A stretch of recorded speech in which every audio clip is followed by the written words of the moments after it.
เป็นแม่ม่านบ่โอ้แม่ม่าน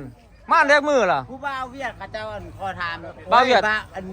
มันได้8 เดือน8 เดือนแล้วสิบ่าวเวียดให้หลายปานใด บ่าวเวียดให้30,000แต่ว่าบ่ขายรู้ตนมันก็เลยขายบ่าวไทยน้ำใน28,000จ้ะโอ้แม่นบ่ครับแม่บ่าวเวียดให้30,000บ่ขายขายหมอน้ำมันมันหั่นน่ะรู้ตนมัน โอ้นี่ตนย่านเวียดเอาไปฆ่าโอ้ขายหมอน้ำแม่น28ให้เพิ่นเอาไปเลี้ยงเพิ่นว่าเพิ่นสิเลี้ยงให้มันได้ลูกสักวัน โอ้ยังสิขายสิได้เสื้อบ่ได้เสื้อสักตัว โอ้มัน ตัวมันท้อง มันท้องแล้วเสื่องบ่ได้เด้เนาะ คุณหมอค่ะคุณหมอจะไปเชิงคนท้องหรือคะคุณหมอจะเชิงมาเชิงสันนี่ค่ะฉันพร้อมเสมอ สันพร้อมเสมอ นั่นดิ24 ชั่วโมงค่ะ24 ชั่วโมงได้ทุกบ่อง ฟ้ามืดฟ้าแจ้งได้ตลอด24 ชั่วโมง ฟ้าจะฟ้าเรียบฟ้ามืดก็ได้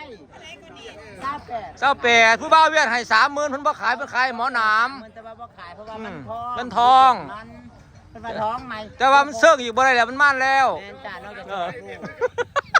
ากหมอพันก็ไปขายเวียดคือเก่าที่บ่ อันกล้วยเถือกับอันกล้วยมันนะขายเพราะว่าเวียดเบิร์ดค่ะนี่ดี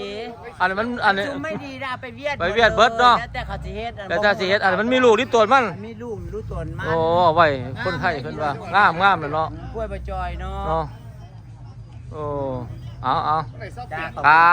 ครับผม